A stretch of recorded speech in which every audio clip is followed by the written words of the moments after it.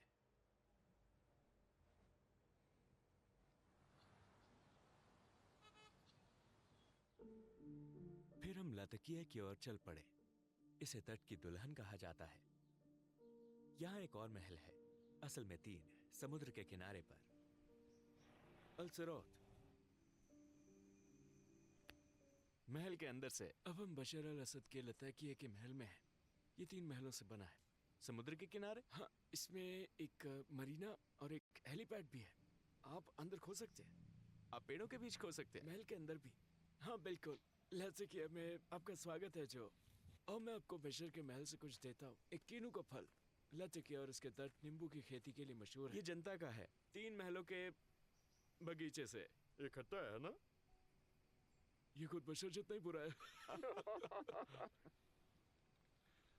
हमने महल के ऊपर जीत का निशान लगाया है। भगवान का शुक्र है। हम इसे नींबू कहते हैं।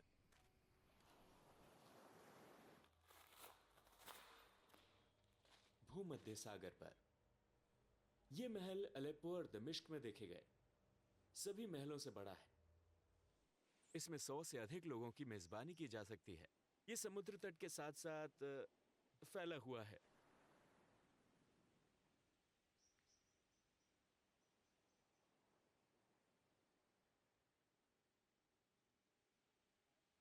अभी सुबह के 6:18 हुए हैं। दमिश्क समय, सीरिया बशर अल असद से मुक्त है। फिर हम दमिश्क लौट आए और कसीउन पर्वत की चोटी पर चढ़ गए। यहां से आप पूरे शहर को देख सकते हैं। एक समय ये लोगों के लिए वर्जित था।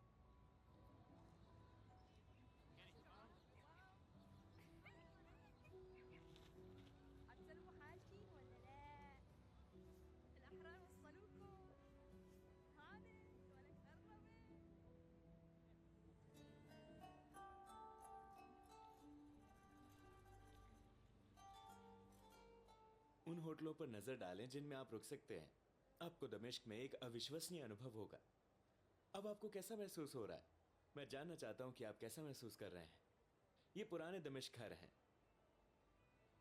दमिश्क को देखो, ऐसा लगता है जैसे मैं किसी सीरियाई टीवी शो में हूं। वो आपको कॉफी देंगे। हम यहीं एक कमरा लेंगे और इस एम्बियंस में सोएंगे। वहां देखो, शानदार। हे भगवान, इसे देखो। दमिश्क, सीरिया आजाद है। क्या आपको यकीन हो रहा है? बहुत सुंदर। उन्होंने हमें बताया कि यह घर 300 साल पुराना है और जिस जमीन पर यह बना है वो 6000 साल पुरानी है। कल्पना करें।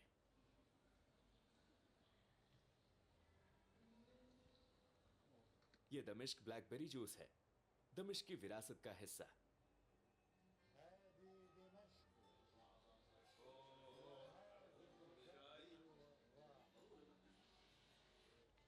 सीरिया आजाद है। ऐसे करो।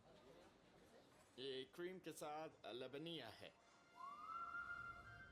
प्रवासी और पर्यटक कब तक वापस लौटना शुरू करेंगे? दमिश्क में आपका स्वागत है। हम एयरपोर्ट के गेट पर हैं। ये सभी के लिए दोबारा खुलने वाला है। नया सीरिया आजाद है। दमिश्क इंटरनेशनल एयरपोर्ट। आप जल्द ही सभी लोगों को सीरिया आते देखेंगे। हमने दमिश्क इंटरनेशनल एयरपोर्ट का दौरा किया। हम गेट पर हैं। भगवान के नाम पर जमीन पर उनकी तस्वीर लगी हुई है। यह पासपोर्ट कंट्रोल एरिया है। VIP lounge. अब हम दमिश्क इंटरनेशनल एयरपोर्ट के रनवे पर हैं। हाँ, सीरिया अलग थलग पड़ गया था, लेकिन अब ये खुल रहा है। ईश्वर की इच्छा से सीरियाई पासपोर्ट और मजबूत हो जाएगा और वो विश्व भर में यात्रा कर सकेंगे। फिलहाल ये दुनिया के सबसे कमजोर पासपोर्टों में से एक है।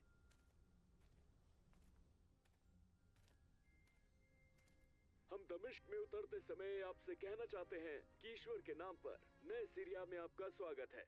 एयरपोर्ट अभी खाली है, बिना यात्रियों का एयरपोर्ट। देखो, इस एयरपोर्ट पर बिल्लियां भी हैं। उसे यकीन नहीं हो रहा है कि वो यहां है। वो 10 सालों से दमिश्क नहीं गया है। सीरिया एयरलाइंस के प्रिय यात्रियों, अभी सुबह के 6:18 है, आजादी का समय। अब आप सीरिया के बारे में क्या सोचती हैं? हम सब तुरंत दूतावास की ओर चल पड़े। कतर में सभी सीरियाई लोग सीरियाई दूतावास में गए और हमने दब के नृत्य करना और जश्न मनाना शुरू कर दिया। सचमुच ऐसा महसूस हुआ। जब मुझे पता चला तो सबसे पहले मैंने अपने पिता को फोन किया और हम दोनों फोन पर रोने लगे। ये सचमुच अविश्वसनीय है, सचमुच अविश्वसनीय है। हर कोई जश्न मना रहा है, पूरा सीरिया और सारा अरब जगत।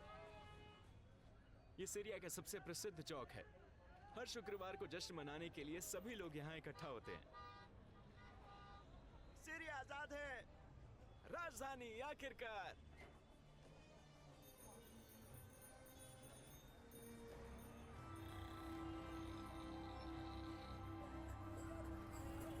क्या आप लोगों की खुशी देख रहे हैं? ये कोई साधारण दिन नहीं है। सभी सीरियाई लोग जश्न मना रहे हैं। हे भगवान, हम लगभग 60 वर्षों से इस तानाशाह के पतन का इंतजार कर रहे थे। भगवान का शुक्र है कि शहीदों का खून व्यर्थ नहीं बहा। अब हम अपनी एकता और हम एक स्वतंत्र सेना हैं, ये साबित करने जा रहे हैं। हम मिलकर इस देश का पुनर्निर्माण करेंगे। वो मिलकर इसका पुनर्निर्माण करेंगे। आपका बहुत बहुत धन्यवाद। आपका स्वागत है। हे भगवान, मैंने कभी किसी देश को इस तरह जश्न मनाते नहीं देखा।